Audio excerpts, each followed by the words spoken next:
السلام علیکم پیارے بچوں، آج جو آیات ہم پڑھنے جا رہے ہیں ان آیات کو پڑھنے کے بعد یعنی اس سبق کے بعد انشاءاللہ ہم اس قابل ہوں گے کہ جان سکیں کہ اللہ کی بات نہ ماننے والے لوگ اسے اچھے نہیں لگتے اور وہ ان کی کوئی مدد نہیں کرتا، اور یہ بھی کہ اللہ کو کون سے کام اچھے نہیں لگتے اور برے کاموں کا انجام کیا ہے۔ انشاءاللہ جب ہم یہ سیکھ جائیں گے تو ہم اللہ کے ناپسندیدہ کاموں سے جو برے کام ہیں رک سکیں گے اور اچھے کام کرنے کی دل میں خواہش پال سکیں گے انشاءاللہ۔ سبق شروع کرتے ہیں۔ بسم اللہ الرحمن الرحیم۔ فلا تکفر، فلا پس نہ، تکفر آپ انکار کرو، پس آپ سچی باتوں کا انکار نہ کرو۔ فلا تطع الکافرین، فلا پس نہ، تطع آپ پیروی کریں یا آپ بات مانیں، الکافرین انکار کرنے والوں کی، یعنی جن لوگوں نے اللہ کی بات نہیں مانی نا ان کے پیچھے نہ لگو، ان کی بات آپ بھی نہ مانو، نہیں تو وہ آپ کو جہنم والے راستے پر لے جائیں گے۔ بس آپ انکار کرنے والوں کی باتیں نہ مانیں۔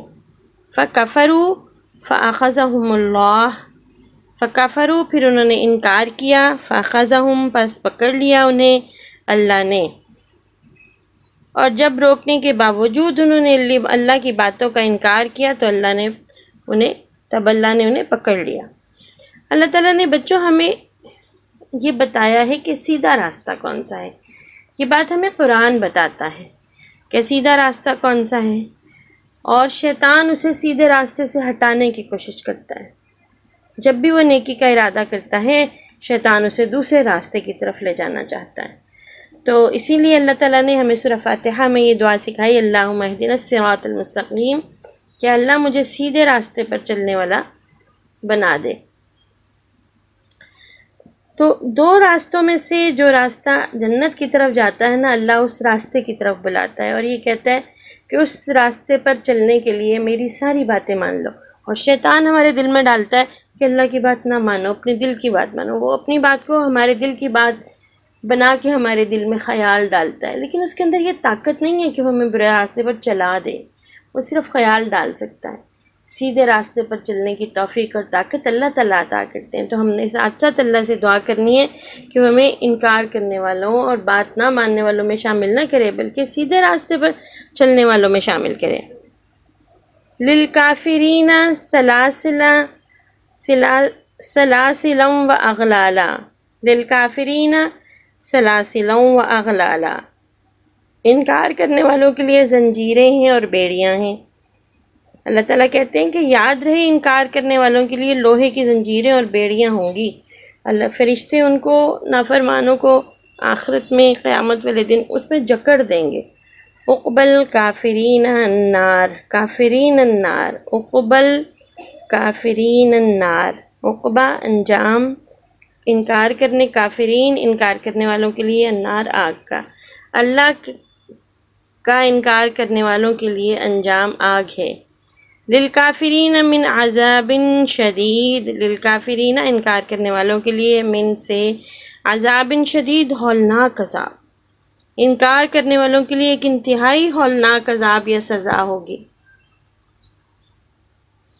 لا اشرکو بربی احدا، لا نہیں یا نہ، اشرکو آپ حصہ دار بنائیں، بربی میرے رب کے ساتھ، احدا کسی ایک کو، آپ میرے رب کے ساتھ شریک نہ ٹھہراؤ، کسی کو بھی شریک نہ ٹھہراؤ۔ لا تتخذوا الہین اثنین، لا نہ، تتخذوا آپ بناؤ، الہین دو خدا یا معبود، اثنین دو، آپ دو خدا کبھی نہ بناؤ۔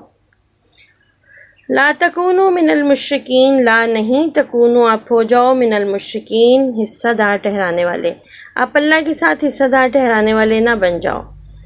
شرک سب سے بڑا گناہ ہے۔ اللہ تعالیٰ کو برے کاموں میں سے سب سے برا کام یہ لگتا ہے کہ اس کے ساتھ کسی کو حصہ دار ٹھہرایا جائے، خواہ وہ بتوں کی شکل میں ہو جیسے کہ مکہ کے لوگ کرتے تھے اور آج ہم جانتے ہیں کہ ہندو کرتے ہیں، وہ مورتیوں کو، بتوں کو اور دیوتاؤں کو پوجتے ہیں، یا پھر اللہ کے سوا کسی اور کی مرضی کرنا، کسی اور کے بنائے ہوئے قانون کو ماننا بھی شرک ہے، اپنے دل کی بات اللہ کی مرضی کے مقابلے میں ماننا بھی شرک ہے۔ تو ہم یہ جانیں گے، کوشش کریں گے کہ ہم سمجھ سکیں کہ اللہ کے ساتھ کہاں کہاں زندگی میں ہم کسی کو حصہ دار بناتے ہیں، اور پھر ہم اس سے بچنے کی کوشش کریں گے، کیونکہ ہمیں یہ بات پتہ چل گئی ہے کہ اللہ تعالیٰ کو اپنے ساتھ کسی کو حصہ دار بنانا بہت ہی زیادہ برا لگتا ہے، اور یہ تمام برائیوں کی جڑ ہے۔ جو شخص شرک کرتا ہے نا وہ کافر ہو جاتا ہے، وہ اللہ کی ذات کے اندر حصہ دار ٹھہرانے کی وجہ سے اللہ کا ناپسندیدہ بندہ بن جاتا ہے، اور پھر اللہ تعالیٰ نے قیامت کے دن بھی شرک کی سزا بہت بڑی رکھی ہے۔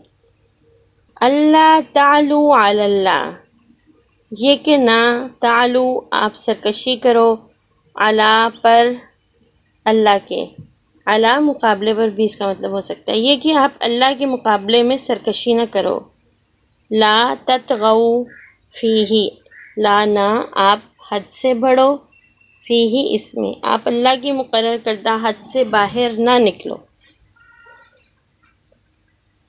ان اللہ بے شک اللہ لا یحب نہیں پسند کرتا معتدین تمام حد سے بڑھنے والوں کو، بے شک پیارے اللہ تعالیٰ حد سے بڑھنے والوں کو پسند نہیں کرتے۔